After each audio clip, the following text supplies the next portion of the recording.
નામ મારું નામ મંજીભાઈ સોલંકી, રાષ્ટ્રીય પછાત એકતા મંચ, રાષ્ટ્રીય અધ્યક્ષ, રાષ્ટ્રવાદી કોંગ્રેસ પાર્ટી, ગુજરાત પ્રદેશ મહાસચિવ, ગઢડા વિધાનસભાના પૂર્વ ઉમેદવાર. હું બનાવ બન્યો સાહેબ? બનાવમાં તો બોટાદ તાલુકાનું સાલિયા ગામ છે. ત્યાં મિથિલાનંદ બાપુનું એક ગૌશાળા આવી હતી. હવે ગૌશાળામાં પાંજરાપોળ તરીકે ઓળખાય છે, રાધિકા પાંજરાપોળ આશ્રમ. હવે કમથી કમ 600 સવા 600 જેવી ગાયો હતી. અને તમે આ મારી પાછળનો નજારો જોઈ જાઓ, બધો ચારે બાજુ અમુક લોકો જે હતા એ લોકોને પોતાના નિજી સ્વાર્થ માટે બાપુ અડતરું રૂપ થતું હોય એવું મને દેખાઈ આવે છે.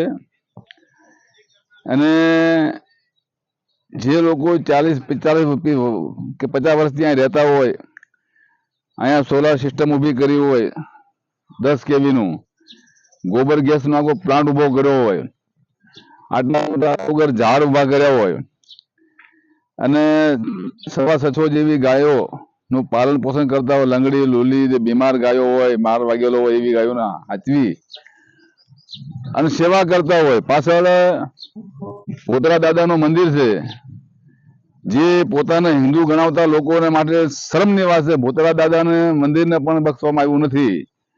અને મારી બાજુમાં ડાબા હાથમાંથી 12 જ્યોતિર્લિંગ છે, એને પણ નુકસાન કરવામાં આવ્યું છે. અંદર એક નામનું મંદિર છે, એને પણ નુકસાન કરવામાં આવ્યું છે. તો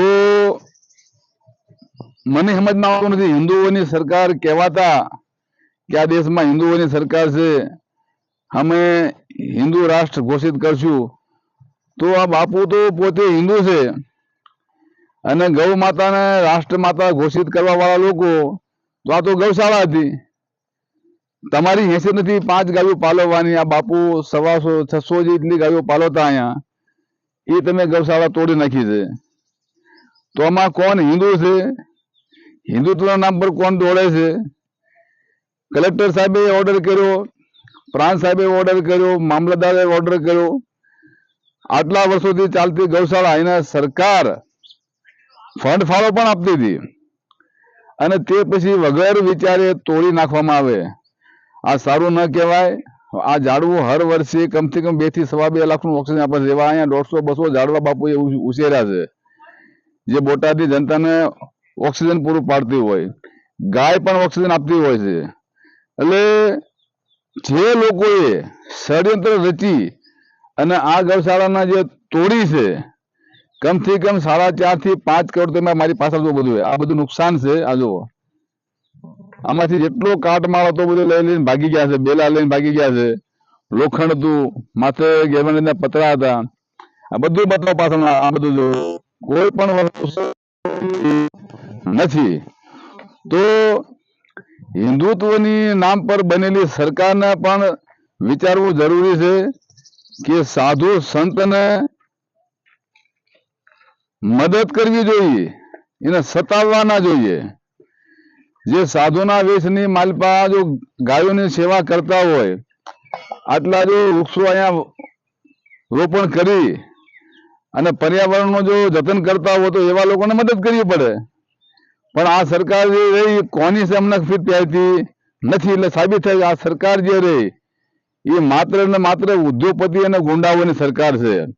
અત્યારે અમે આવ્યા બાપુની, અમે કાલે માહિતી મળી હતી કે ભાઈ જ્યાં સુધી બાપુની અહીંયા ગૌશાળા હતી ત્યાં સુધી આટલા આ વિસ્તારની માલિપા કોઈ વ્યક્તિ ઝાડવું કાપી શકતા નહોતા, સરકારી જમીનની માલિપાથી માટી લઈ શકતા નહોતા. અત્યારમાં અમે આવ્યા 4 ટ્રેક્ટરો પોતરા દાદાના મંદિરની પાછળ, ડુંગરની પાછળ 4 ટ્રેક્ટરો અને એક જેસીબી દ્વારા ખનીજની ચોરી થઈ છે. અને ઈ અહીંયા કોઈ ન હોવાના કારણે ઈ જ લોકો દ્વારા આખા તંત્રને ગેરમાર્ગે દોરાવી અને આ ગૌશાળાને તોડવામાં આવી છે એવું મારું માનવું છે. સ્પષ્ટ પ્રમાણમાં દેખાય એવું છે. જય ભીમ, જય ભારત, જય સંવિધાન.